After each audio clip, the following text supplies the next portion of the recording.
Est-il possible de déterminer les racines carrées d'un nombre négatif? Eh oui, c'est possible. Je t'explique tout dans cette leçon. Salut à toi et bienvenue dans cette nouvelle vidéo. Cette leçon portera sur les racines carrées d'un nombre complexe. Elle s'inscrit dans la continuité des leçons précédentes sur l'approche algébrique des nombres complexes. Cette leçon est essentielle, voire fondamentale, pour la leçon 4 qui portera sur la résolution des équations polynomiales densées. Si cette thématique vous intéresse, restez scotché jusqu'à la fin. Si vous arrivez sur ce compte pour la première fois, n'oubliez pas de vous abonner, de liker, de commenter et de partager nos vidéos afin de toucher le plus de monde possible. Comme d'habitude, commençons notre leçon par une situation problème. Une toile a la forme d'un rectangle dont les côtés sont respectivement le double et le triple des valeurs absolues des parties réelles et imaginaires de l'une des racines carrées du nombre complexe z égale 8 moins 5i. L'unité de longueur étant le mètre. Le vernis utilisé pour la première couche de cette toile est vendu à 12 000 francs le litre et 1 cm² de surface nécessite 5 ml de vernis. Déterminer le coût du vernissage de cette toile. À la fin de cette leçon, nous allons ensemble traiter cette situation en se servant des ressources que nous aurons apprises au cours de cette leçon. Commençons par définir ce qu'on entend par racine carrée d'un nombre complexe. Étant donné un nombre complexe z0, on appellera racine carrée de z0 tout nombre complexe u vérifiant l'égalité u carré égale z0. Un tel nombre complexe u est alors solution de l'équation z carré moins z0 égale 0 d'inconnu z. Ainsi donc, si vous avez un nombre complexe z0 et qu'on vous demande de déterminer une racine carrée de z0, il vous suffit de trouver un nombre complexe dont le carré est égal à z0. Et tout nombre complexe dont le carré est égal à z0 sera une racine carrée de z0. Dans l'ensemble des nombres réels, on ne peut calculer que les racines carrées des nombres positifs. Par contre, dans l'ensemble des nombres complexes, on pourra calculer les racines carrées des nombres négatifs. Par exemple, dans l'ensemble des nombres réels, nous avons 2 au carré égale 4. Alors, 2 est la racine carrée de 4. Nous avons 3 au carré égale 9. Alors, 3 est la racine carrée de 9. Nous avons 0 au carré égale 0. Alors, 0 est la racine carrée de 0. Nous avons 5 au carré égale 25. Alors, 5 est la racine carrée de 25. Nous avons 10 au carré égale 100. Alors, 10 est la racine carrée de 25. On remarque donc que dans les nombres réels, chaque nombre positif admet une seule racine carrée. Ce qui ne sera plus le cas pour les nombres complexes. Nous verrons cela dans la suite de cette leçon. Si vous prenez le nombre complexe 1 plus i, vous l'élevez au carré, vous trouvez 2i. Alors, 1 plus i est une racine carrée de 2i. Si vous prenez le nombre complexe 1 moins i, vous l'élevez au carré, vous trouvez moins 2i. Alors, 1 moins i est une racine carrée de moins 2i. Voyons à présent comment déterminer les racines carrées d'un nombre complexe non nul. Soit z0 égale à a plus ib, un nombre complexe sous forme algébrique, c'est-à-dire que les nombres a et b sont réels. Prenons u égale à x plus iy, une racine carrée de z0 sous forme algébrique, c'est-à-dire x et y sont des nombres réels. Qu'est-ce que nous avons? Nous avons par définition u carré égale 0. Nous savons que deux nombres complexes sont égaux si et seulement s'ils ont même partie réelle et même partie imaginaire. Nous savons aussi que si deux nombres complexes sont égaux, alors ils ont même module. Voilà donc les trois informations que nous allons exploiter pour déterminer toutes les deux racines carrées du nombre complexe z0 dès lors que z0 est différent de 0 car le nombre complexe nul admet une seule racine carrée qui est 0 lui-même. Dans l'égalité u carré égale à z0, remplaçons u et z0 par leurs expressions algébriques, c'est-à-dire on remplace u par x plus iy, on remplace z0 par a plus ib. On obtient donc x plus iy au carré égale à a plus ib. Et lorsqu'on développe x plus iy au carré, on obtient x carré moins y carré plus 2xyi. Finalement, on obtient l'égalité x carré moins y carré plus 2xyi égale a plus ib. On va donc dire que deux nombres complexes sont égaux lorsqu'ils ont même partie réelle et même partie imaginaire. C'est donc cette propriété qui nous donne les deux premières équations que nous avons dans notre système, c'est-à-dire les équations L1 et L2. Maintenant, interprétons la deuxième information, c'est-à-dire le module du carré, le module de U carré est égal au module de Z0. Module de U carré égale module de Z0. Or, on sait que le module du carré est égal au carré du module. Donc, module de U carré est égal à module de U élevé au carré. Or, le module de U, c'est quoi? C'est la racine carrée de la partie réelle au carré plus la partie imaginaire au carré, c'est-à-dire racine carrée de x carré plus y au carré. Lorsqu'on élève tout cela au carré, la racine carrée va simplement disparaître, ce qui va donner x carré plus y carré. De l'autre côté, le module de Z0, c'est quoi? C'est la racine carrée de la partie réelle au carré plus la partie imaginaire au carré, c'est-à-dire racine carrée de a carré plus b carré.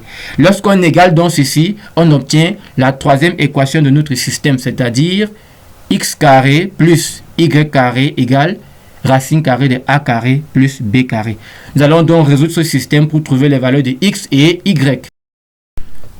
Dans le système précédent, si nous additionnons les lignes 1 et 3, nous obtenons 2x carré égale a plus racine carrée de a carré plus b carré. Ensuite, on divise tout le monde par 2 et on passe à la racine carrée. On obtient x égale plus ou moins racine carrée de a plus racine carrée de a carré plus b carré sur 2. C'est-à-dire plus ou moins racine carrée de la partie réelle de Z0 plus module de Z0 sur 2. Et c'est ça qu'il faut retenir. Racine carrée de réel de Z0 plus module de Z0 sur 2. Ensuite, on fait troisième équation moins la première, c'est-à-dire L3 moins L1. Il s'agit ici d'une soustraction membre à membre. On obtient donc 2y carré égale a moins a plus racine carrée de a carré plus b carré. Ce qui donne après simplification et passage à la racine carrée y égale à plus ou moins a plus racine carrée de a carré plus b carré, le tout sur 2. C'est-à-dire plus ou moins racine carrée de moins partie réelle de z plus module de z sur 2. Comme vous pouvez le voir à l'écran. Voilà donc une fois qu'on a trouvé les valeurs de x et y, il est donc question de construire notre nombre complexe U en utilisant ces x et ces y qu'on a obtenus.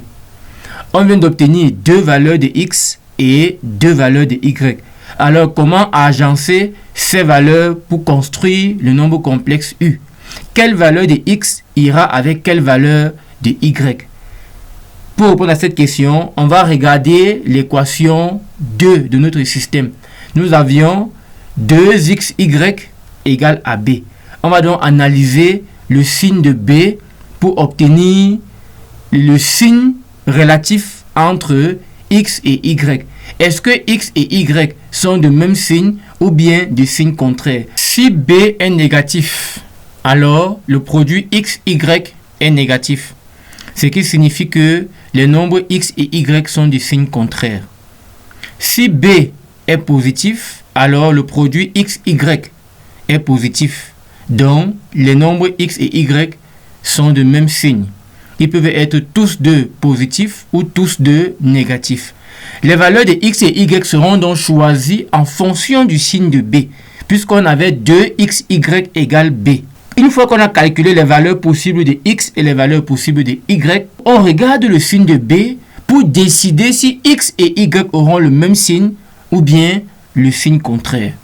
Et c'est donc la dernière étape pour obtenir la valeur ou alors les valeurs de U. Rendu à ce stade, nous avons obtenu tout ce qu'il faut pour construire les racines carrées du nombre complexe Z0. Qu'est-ce qu'on va donc retenir de tout ce qui précède? Si B est supérieur à 0, c'est-à-dire la partie imaginaire du nombre complexe Z0 qu'on nous a donné au départ, si cette partie imaginaire B est positive, alors X et Y ont le même signe. C'est-à-dire soit ils sont tous deux positifs, soit ils sont tous deux négatifs. Ce qui donne donc comme racine les carrés de Z0, le nombre complexe U1 égale racine carrée de partie réelle de Z0 plus module de Z0 sur 2 plus I racine carrée de moins partie réelle de Z0 plus module de Z0 sur 2. Ça, c'est la première racine carrée de Z0. Deuxième racine carrée de Z0, c'est U2 égale à moins racine carrée de partie réelle de Z0 plus module de Z0 sur 2 moins I racine carrée de moins partie réelle de Z0 plus module de Z0 sur 2. Voilà donc nos deux racines carrées de Z0 dans le cas où la partie imaginaire de Z0, c'est-à-dire B, est strictement positive.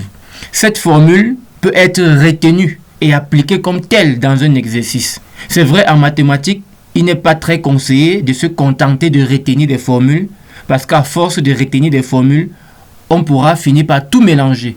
Il est recommandé vraiment de chercher à comprendre. Mais une fois que vous avez compris, c'est bien. Maintenant, si vous arrivez à retenir, ça vous facilite les choses dans vos exercices parce que vous pourrez rapidement appliquer ces formules pour avoir vos racines carrées. Le deuxième cas de figure est le cas où la partie imaginaire de Z0 est négative, c'est-à-dire B strictement inférieur à 0. Dans ce cas, le produit X, Y est négatif. Ça veut dire que les nombres X et Y sont de signes contraires. Soit X est positif et Y est négatif, soit X est négatif et Y est positif. C'est la seule différence qu'il y a avec les deux solutions précédentes. Comme vous pouvez le constater à l'écran, la première racine U1, c'est plus racine carrée de réel de Z0 plus module de Z0 sur 2, moins I réel de moins I racine carrée de moins réel de Z0 plus module de Z0 sur 2. Et la deuxième racine, cette fois-ci, on va mettre le moins sur X. Plutôt, dans U1, le moins était sur Y. Dans U2, on met plutôt le moins sur X. On obtient U2 égale moins racine carrée de réel de Z0 plus module de Z0 sur 2 plus I racine carrée de moins réel de Z0 plus module de Z0 sur 2. Voilà donc les deux racines carrées de Z0 lorsque B, c'est-à-dire partie imaginaire de Z0, est négative. Voyons le dernier cas, lorsque B est égal à 0, ça veut dire lorsque la partie imaginaire de Z0 est nulle. Le dernier cas de figure est lorsque B égale 0, c'est-à-dire la partie imaginaire de Z0 est égale à 0. Dans ce cas, notre nombre complexe Z0 se réduit à sa partie réelle. C'est donc un nombre réel. Alors, nous sommes donc ramenés à la détermination des racines carrées comme si nous étions purement sur le nombre réel. Là, il y a deux situations qui se posent à nous. Soit le nombre A est positif, soit il est négatif. Si A est positif, qu'est-ce que nous avons? Nous avons U1 égale à racine carrée de A et U2 égale à moins racine carrée de A. Si A est négatif, nous avons donc nos deux racines carrées, à savoir U1 égale à I racine carrée de valeur absolue de A et U2 égale à moins I racine carrée de valeur absolue de A. Voilà donc nos deux racines carrées lorsque A est positif et lorsque A est négatif. Vous allez remarquer que dans ce dernier cas, lorsque A est négatif, nous mettons la valeur absolue dans la racine carrée, car le symbole racine carrée que vous voyez là ne s'utilise que pour les nombres réels positifs. On ne met pas ce symbole de racine carrée sur les nombres négatifs.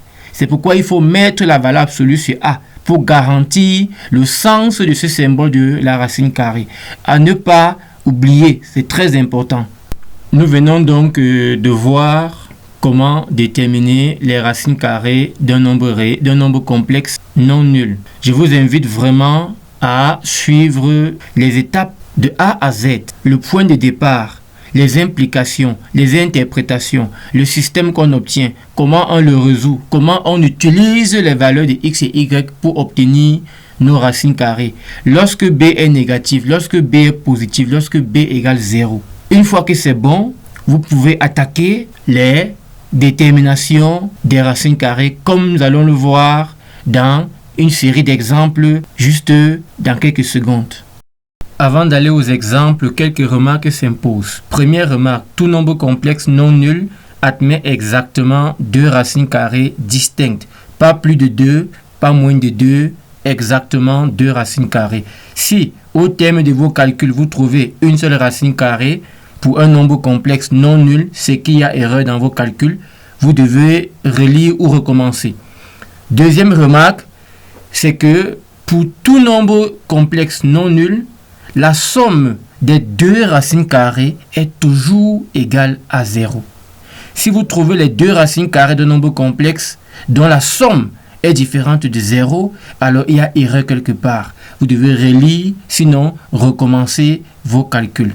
Autrement dit, dès que vous avez obtenu une première racine, il n'est plus nécessaire de calculer la deuxième. Il suffit de multiplier la première par moins 1. Autrement dit, changer les signes des parties réelles et imaginaires de la première racine carrée que vous avez obtenue. Troisième remarque, c'est que le nombre complexe nul, c'est-à-dire z0 égale à 0, admet une seule racine carrée qui est 0. C'est le seul nombre complexe qui admet une seule racine carrée. Voilà donc trois remarques qui sont très importantes et il faut bien les comprendre. Elles vous aideront facilement à savoir si dans vos exercices vous avez commis des erreurs ou pas. Maintenant, place à quelques exemples. Comme premier exemple, nous avons le nombre complexe z1 égale à 2 plus 3i. La partie réelle est 2 et la partie imaginaire est 3. 3 étant positif, les parties réelles et imaginaires des racines carrées auront le même signe. Soit elles seront toutes deux positives, soit elles seront toutes deux négatives. Le module de z1, c'est racine carrée de 2 au carré plus 3 au carré, c'est-à-dire racine carrée de 4 plus 9 qui donne racine carrée de 13. On va donc appliquer notre formule sur la détermination des racines carrées. Nous avons U1 égale racine carrée de partie réelle plus module sur 2. Partie réelle c'est 2, module c'est racine de 13. Ce qui donne racine carrée de 2 plus racine de 13 sur 2. Plus I, racine carrée de moins partie réelle, c'est-à-dire moins 2, plus module, c'est-à-dire racine de 13 sur 2. Deuxième racine carrée, U2, il suffit de prendre moins U1, c'est-à-dire moins racine carrée de 2 plus racine de 13 sur 2, moins I, racine carrée de moins 2 plus racine de 13 sur 2. Comme vous pouvez le constater, c'est très facile de déterminer les racines carrées d'un nombre complexe lorsque vous avez retenu la formule. Et en cas d'oubli, vous pouvez établir vous-même cette formule en partant des interprétations de U carré égale à Z0. Voilà donc notre premier exemple, très simple, très vite fait. Et j'espère que chacun a compris. Passons à l'exemple suivant. Deuxième exemple, Z2 égale à 8 moins 6i. Partie réelle égale à 8, partie imaginaire égale à moins 6. La partie imaginaire moins 6 étant négative, les parties réelles et imaginaires des racines carrées seront du signe contraire. Soit la partie réelle est positive et la partie imaginaire est négative, soit la partie réelle est négative et la partie imaginaire est positive. Le module de Z2, c'est la racine carrée de 8 au carré plus 6 au carré, ce qui donne racine carrée de 100. Donc, module de Z2 égale à 10. On applique donc la formule U1 égale à racine carrée de la partie réelle plus le module sur 2, moins I racine carrée de moins partie réelle plus module sur 2. Ce qui donne finalement 3 moins I. Pour la deuxième racine carrée, c'est moins U1. Donc, U2 sera égal à moins 3 plus I. Voilà tout simplement comment calculer les racines carrées d'un nombre complexe. C'est très facile vraiment. Et j'espère que tout le monde qui a suivi cette vidéo a compris comment ça marche. Continuons dans notre série d'exemples. Troisième exemple, Z3 égale à 6i. Ici, on a A égale à 0, c'est-à-dire partie réelle égale à 0, partie imaginaire égale à 6. 6 étant positif, les parties réelles et imaginaires de nos racines carrées seront de même signe. Soit elles sont toutes deux positives, soit elles sont toutes deux négatives. Le module de Z2 de Z3 est égal à 6. On applique dans la formule, on obtient U1 égale à racine carrée de partie réelle plus module sur 2, c'est-à-dire racine carrée de 0 plus 6 sur 2 plus I, racine carrée de moins partie réelle plus module sur 2. On obtient finalement U1 égale à racine carrée de 3 plus I racine carrée de 3. Maintenant pour U2, c'est moins U1. Donc on obtient moins racine carrée de 3 moins I racine carrée de 3. Voilà rapidement calculer les racines carrées de Z3 égale à 6I. Passons au cas suivant. Exemple 4. Z4 égale à moins 5I. Ici la partie réelle est 0 et la partie imaginaire est moins 5. Moins 5 étant négatif, les parties réelles et imaginaires des racines carrées seront du signe contraire. Soit la partie réelle est positive et la partie imaginaire est négative, soit la partie réelle est négative et la partie imaginaire est positive. Le module de Z2 est égal à 5. On a donc U1 égale à racine carrée de 0 plus 5 sur 2 moins I racine carrée de moins 0 plus 5 sur 2, ce qui donne racine carrée de 5 sur 2 moins I racine carrée de 5 sur 2. Pour la deuxième racine carrée, U2 égale à moins U1, c'est-à-dire moins racine carrée de 5 sur 2 plus I racine carrée de 5 sur 2. Voilà rapidement calculer les racines carrées de Z4. Cinquième exemple, Z5 égale à 7. La partie réelle est 7, la partie imaginaire est 0. Z5 est un nombre réel strictement positif. Alors ces deux racines carrées seront tout simplement racine carrée de 7 et moins racine carrée de 7. Prenons Z6 qui est égal à moins 11. Moins 11 est négatif. La partie imaginaire de Z6 vaut 0. Comme moins 11 est négatif, en appliquant nos formules qu'on vient de voir sur les racines carrées, on obtient les deux racines carrées suivantes. U1 égale à I racine de 11 et U2 égale à moins I racine de 11. Petite parenthèse ici. Lorsqu'un nombre réel est négatif, il peut être écrit sans le signe moins. Le moins qu'on voit devant 11, c'est en fait moins 1. Et on sait que moins 1, c'est I au carré. Et 11, c'est racine carrée de 11, le tout au carré. Finalement, moins 11, c'est tout simplement I racine carrée de 11, le tout au carré. Donc, Z6, c'est en fait I racine carrée de 11, le tout au carré. Et nous savons que si A carré égale B carré, alors A égale à plus ou moins B. C'est-à-dire A égale à B ou A égale à moins B. Comme U carré égale à Z6, alors U égale à I racine de 11 ou U égale à moins I racine de 11. Ce qui donne U1 égale à I racine de 11 et U2 égale à moins I racine de 11. Donc on pouvait trouver les racines carrées de Z6 sans appliquer la formule en partant juste de ce que l'on connaît sur l'égalité de deux carrés. Terminons avec Z7 qui est égal à moins 1. Ici, Z7 est un nombre réel strictement négatif car sa partie imaginaire est nulle et sa partie réelle est moins 1 négatif. Alors, les deux racines carrées de Z7 seront I racine carrée de 1 qui donne I et moins I racine carrée de 1 qui donne moins I. Donc, on a finalement U1 égale à I et U2 égale à moins I comme racine carrée de moins 1. Je vous invite donc à refaire chacun de ces exemples à la maison et à vérifier à chaque fois que U carré est égal au nombre complexe qu'on vous a donné. Voyons à présent quelques propriétés sur les racines carrées. Ces propriétés vous permettront de calculer rapidement les racines carrées de certains nombres complexes écrits sous la forme d'un produit, d'une puissance ou d'une fraction. Ensuite, nous allons voir comment appliquer ces propriétés dans de nouveaux exemples concrets. Propriétés. Étant donné deux nombres complexes Z1 et Z2 et leurs racines carrées respectives U et V, comment déterminer les racines carrées de Z1 fois Z2, Z1 sur Z2, Z1 à la puissance n? Eh bien, c'est très simple. Les racines carrées de Z1 fois Z2 sont tout simplement les produits de leurs racines carrées, c'est-à-dire U fois V. Les racines carrées de Z1 sur Z2 sont tout simplement les rapports de leurs racines carrées, c'est-à-dire U sur V. Les racines carrées de Z1 à la puissance n sont tout simplement les racines carrées de Z1 élevées à la puissance n, c'est-à-dire U puissance n. C'est très simple pour déterminer les racines carrées d'expressions complexes. Quand vous avez déjà trouvé une première racine carrée, il suffit de prendre son opposé pour avoir la deuxième racine carrée. Voyons comment on peut appliquer cela dans quelques exemples. Comme exemple 8, nous avons Z8 égale à 2 plus I sur 1 moins 3I. Nous avons ici un rapport de deux nombres complexes. Pour déterminer les racines carrées de ce nombre complexe Z8, il suffit de déterminer les racines carrées du numérateur et du dénominateur.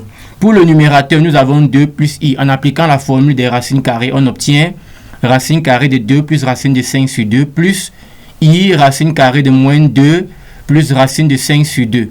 Pour avoir sa deuxième racine carrée, il suffit de prendre moins U1. Déterminons les racines carrées du dénominateur, c'est-à-dire 1 moins 3i. Analysons ce dénominateur. La partie réelle est 1 et la partie imaginaire est moins 3. La partie imaginaire étant négative, les parties réelles et imaginaires des racines carrées seront de signe contraire. Comme nous l'avons vu précédemment, nous avons V1 égale à moins racine carrée de 1 plus racine carrée de 10 sur 2. Nous rappelons ici que le module de 1 moins 3i, c'est racine carrée de 10.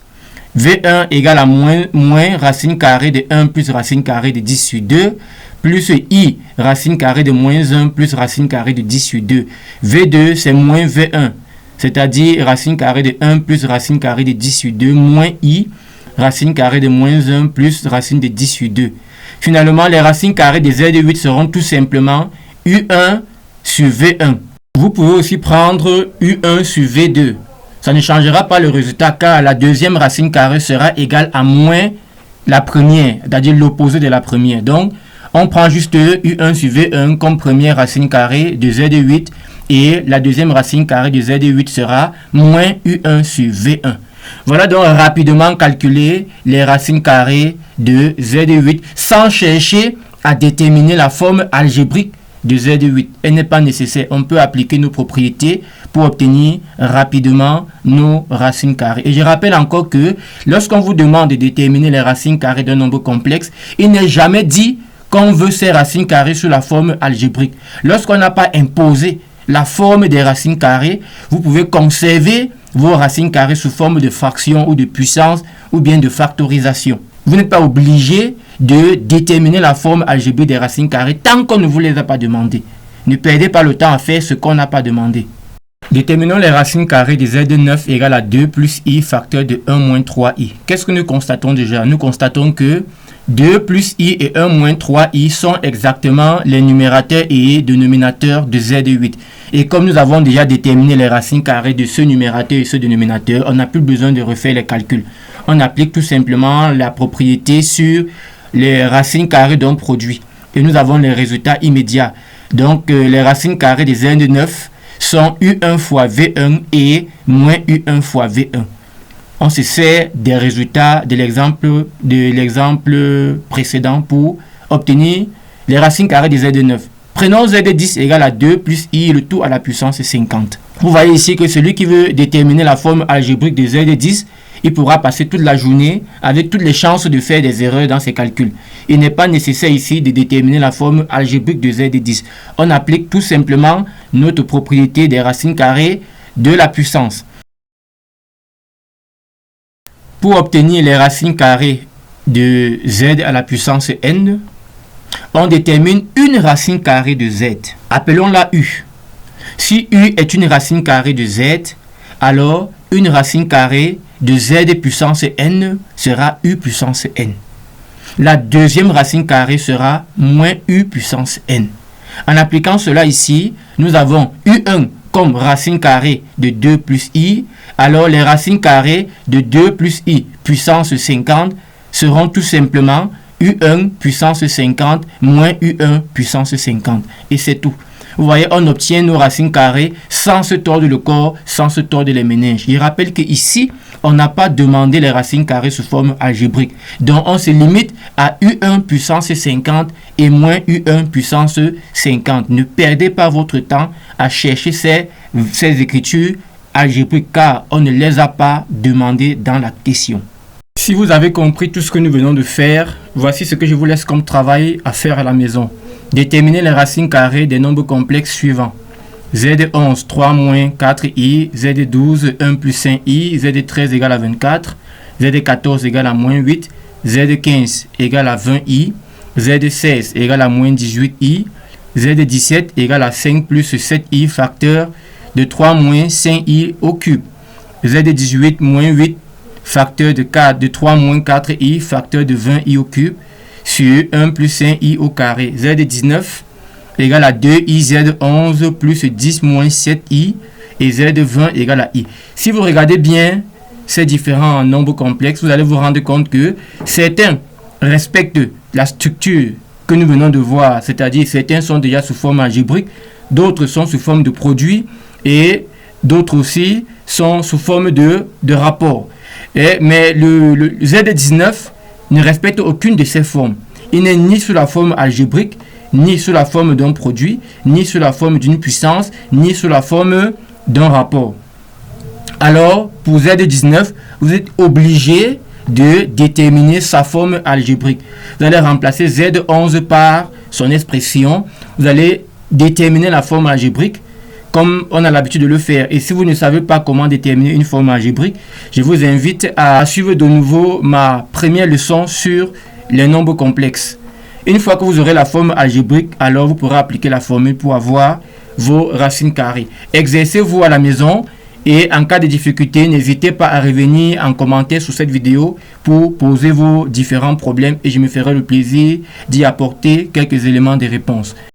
Avant de passer à la résolution de la situation problème, je vous invite à vous abonner si ce n'est pas encore fait, à liker cette vidéo, à commenter et la partager afin qu'elle puisse toucher le plus d'élèves possible, car nombreux sont des élèves qui ont des grandes difficultés sur les nombres complexes. Cette vidéo est donc une aubaine pour eux. Soyez gentils et partagez au maximum cette vidéo. Passons à présent à la solution de la situation problème. Solution de la situation problème. Appelons notre problème. Une toile a la forme d'un rectangle dont les côtés sont respectivement le double et le triple des valeurs absolues des parties réelles et imaginaires de l'une des racines carrées du nombre complexe Z égale à 8 moins 5i. L'unité de longueur étant le mètre. Le vernis utilisé pour la première couche de cette toile est vendu à 12 000 francs le litre et 1 cm² de surface nécessite 5 ml de vernis. On demande de déterminer le coût du vernissage de cette toile. Pour résoudre ce problème, nous devons donc déterminer les racines carrées du nombre complexe Z qui a été donné et utiliser les parties réelles et imaginaires de ces racines carrées en valeur absolue pour obtenir les dimensions de la toile. Ensuite, on va calculer la surface de la toile et déterminer la quantité de vernis nécessaire pour peindre cette toile. Et enfin, donc, déterminer le coût du vernissage. Première étape, donc, nous allons déterminer les racines carrées du nombre complexe Z qui a été donné. Examinons Z. Z égale à 8 moins 5i. La partie réelle est 8, la partie imaginaire est moins 5. Moins 5 étant négatif, les parties réelles et imaginaires de nos racines carrées seront de signe contraire. Le module de Z est égal à racine carrée de 8 au carré plus 5 au carré, ce qui donne racine carrée de 89. Alors, les racines carrées de Z seront donc U1 égale à racine carrée de 8 plus racine carrée de 89 sur 2 moins I, racine carrée de moins 8 plus racine carrée de 89 sur 2. U2 sera égal à moins U1. Ici, vu que nous allons travailler avec les valeurs absolues, on va se contenter d'utiliser U1, puisque la différence avec U2 se trouvera uniquement au niveau du signe. Maintenant que nous avons déterminé les racines carrées de Z, il reste à présent à déterminer les dimensions de la toile. Nous savons que la toile a la forme rectangulaire, donc elle a une longueur et une largeur.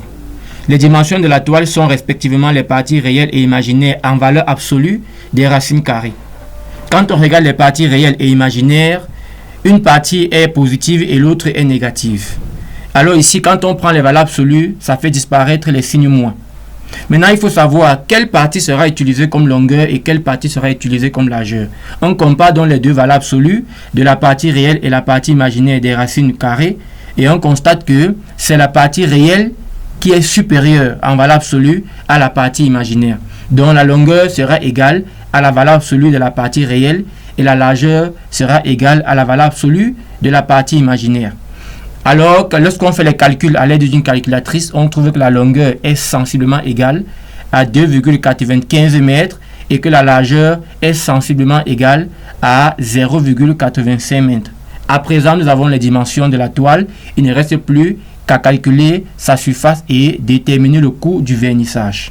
Nous savons que la surface d'un rectangle, c'est la longueur fois la largeur. Alors, nous avons surface égale longueur fois largeur égale 2,95 fois 0,85 qui nous donne 2,5075 mètres carrés.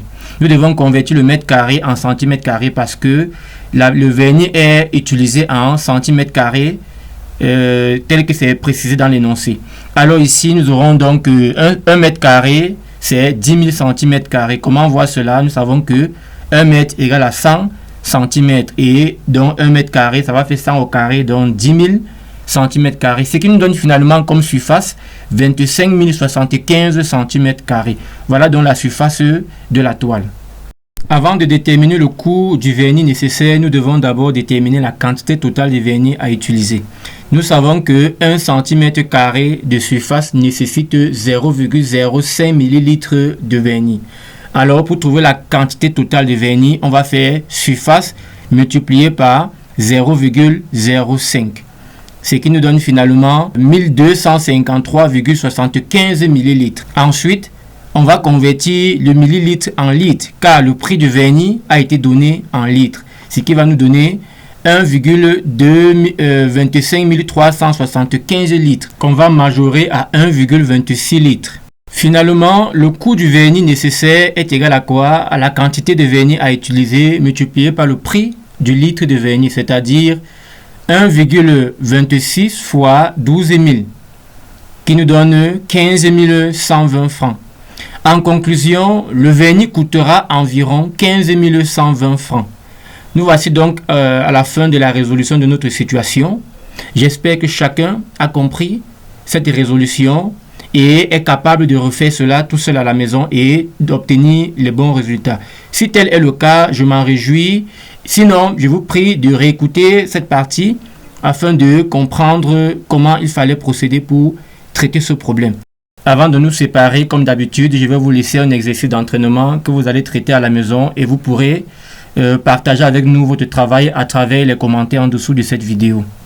L'exercice est le suivant. Un artisan souhaite réaliser un trophée ayant la forme d'un cylindre dont le rayon de base est le double de la valeur absolue des parties réelles des racines carrées du nombre complexe z égale à moins 5 plus 16i. La hauteur de ce cylindre, quant à elle, est égale à 10 fois la valeur absolue des parties imaginaires des racines carrées de z. L'unité de longueur étant le centimètre. On demande donc de déterminer le volume de ce trophée. N'hésitez pas de partager votre travail avec nous à travers les commentaires en dessous de cette vidéo. Je vous proposerai une solution dans une vidéo spéciale très bientôt. Notre prochaine leçon portera sur la résolution des équations polynomiales dans C.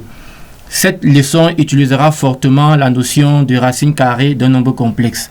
Si vous souhaitez aborder aisément cette nouvelle leçon, je vous invite à maîtriser la détermination des racines carrées d'un nombre complexe. Nous sommes parvenus au thème de notre vidéo. J'espère que vous avez apprécié cette leçon et que vous en avez suffisamment appris.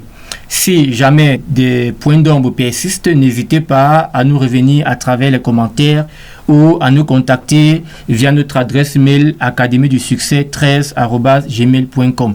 Vous avez sur votre écran nos différents comptes sociaux. N'hésitez pas à vous abonner, à liker, à laisser des commentaires, à partager afin de toucher le maximum de personnes. Prenons rendez-vous très bientôt dans la prochaine vidéo. Portez-vous bien. Que Dieu vous bénisse.